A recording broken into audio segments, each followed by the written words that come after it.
The air in the courtroom was stale, thick with the ghosts of 1,000 broken promises. It felt like a tomb, and in a way it was. This was where my marriage to Amanda was being officially laid to rest. I sat beside my lawyer, Martin, my hands clasped so tightly my knuckles were white mountains on a pale landscape. Across the aisle, Amanda was a vision of righteous indignation. Dressed in a cream-colored suit that probably cost more than my first car, she dabbed at a perfectly dry eye with a silk handkerchief, a performance for the ages. Her lawyer, a shark named Peterson with teeth to match, droned on, his voice a weaponized purr.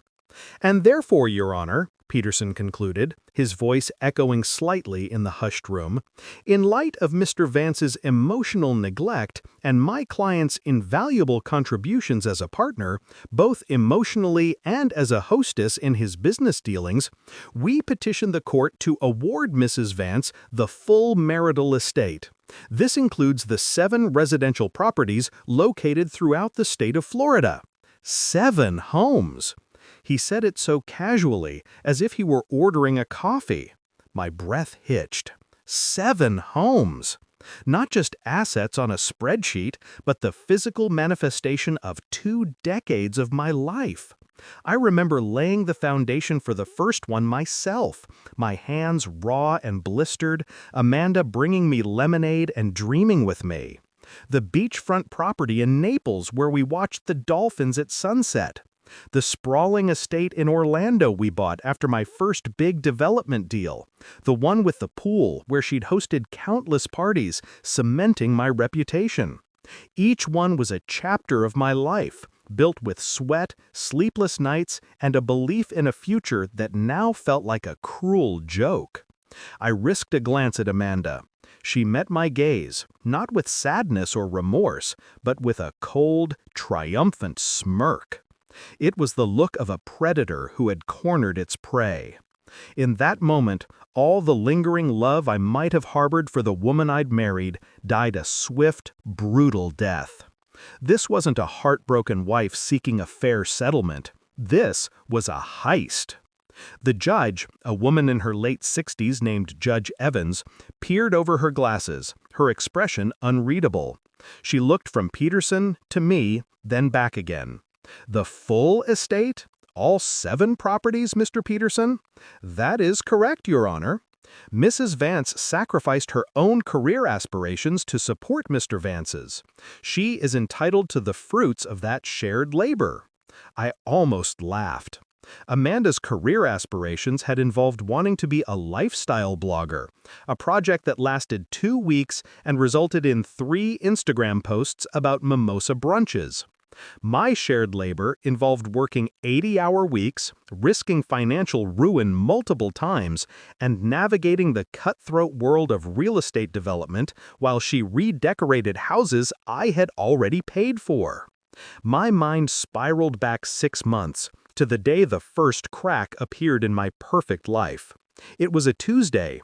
I'd come home early, hoping to surprise Amanda with a booking for a trip to Italy, a trip she'd always wanted to take. I found the house empty, which wasn't unusual. But on the kitchen island, next to a half-empty glass of rosé, was her iPad, screen lit up. A notification glowed on the screen. It was from Leo, aka Tennis Pro. The message read, "Can't stop thinking about yesterday. That beachfront view has nothing on you. When's the old man leaving again?" The floor fell out from under me. The old man? That was me. And the beachfront view? I knew exactly which house he was talking about. Our Naples getaway. My sanctuary. It had been desecrated. That single text message was a thread, and when I pulled it, my entire world unraveled. I didn't confront her, not yet. My grief was too raw, too deep. Instead, I did what I did best. I gathered information. I hired a private investigator, a discreet professional named Harris. Within a week, the preliminary report landed in my inbox like a grenade. It was worse than I could have ever imagined. It wasn't a fleeting mistake. It was a full-blown affair. Leo wasn't just a tennis pro, he was a 25-year-old pool boy from one of the country clubs we belonged to. The photos were gut-wrenching. There they were, laughing in my kitchen, drinking my best scotch, lounging by the pool at the Orlando estate. There was even a shot of them on the balcony of the Naples house, the same spot where Amanda and I had celebrated our 15th anniversary. They weren't just using my homes, they were living a parody of my life, funded by my labor. The pain was a physical thing, a constant pressure in my chest. But beneath the pain, a cold anger began to form. When Amanda finally served me with divorce papers 2 weeks later, her petition filled with lies about my cruelty and abandonment, my anger solidified into resolve. The woman I loved was a stranger, and that stranger was trying to ruin me. Our initial mediation sessions were a farce. She and Peterson came in with their outrageous demand for everything. They painted me as a work-obsessed monster and her as a lonely, neglected saint. They thought I was a simple builder, a man who worked with his hands and didn't understand the nuances of the law. They underestimated me. They always had. Mr. Vance? Judge Evans' voice snapped me back to the present. Do you have a response to this petition? I cleared my throat, the sound loud in the silence. Yes, Your Honor. My lawyer, Martin, stood up. He was the opposite of Peterson, quiet, methodical, and unassuming. But he had the mind of a steel trap. Your Honor, we reject the plaintiff's petition entirely. The division of assets she has proposed is not only inequitable, it is legally impossible. Peterson scoffed. Impossible? Your Honor, these properties were acquired during the marriage. They are, by definition, marital assets. It's a simple matter of law. Judge Evans leaned forward, a flicker of genuine curiosity in her eyes. Then enlighten me, Mr. Davies. Why is it impossible? Martin opened his briefcase and pulled out a thick, leather-bound portfolio. He placed it gently on the clerk's desk. Because, Your Honor, my client, Mr. Vance, does not technically own those 7 properties. A ripple of confusion went through the courtroom. I saw Amanda whisper something to Peterson, who just shook his head, a smug look still plastered on his face. He thought we were bluffing. Could you explain that, counsel? The judge asked, her gaze fixed on Martin. Certainly, Your Honor. 5 years ago, Mr. Vance's mother, Eleanor Vance, was diagnosed with a severe degenerative illness. To ensure her long-term care would be funded without question, and to protect his legacy from unforeseen business liabilities, Mr. Vance, with Mrs. Vance's full verbal consent at the time, placed all 7 of his real estate holdings into a legally binding, irrevocable trust, the Eleanor Vance Living Trust. Martin paused, letting the words hang in the air. Mr. Vance is the trustee, but the sole beneficiary of that trust is his mother, Eleanor. The properties are not marital assets. They are, and have been for the last 62 months, the legal property of the trust. Mrs. Vance's name appears on none of the deeds. She has no legal claim to them whatsoever. The silence that followed was deafening. I watched as the color drained from Amanda's face. Her perfectly constructed mask of composure shattered, replaced by a raw, ugly panic. Peterson was flipping through his own papers, his face a thundercloud of confusion and fury. He'd clearly never bothered to run a full title search, assuming the properties were in my name. Judge Evans picked up the portfolio Martin had provided. She opened it and began to read, her expression shifting from neutral curiosity to focused intensity. She turned a page, then another. A slow smile spread across her face. Not a humorous one, but a smile of pure, unadulterated intellectual interest.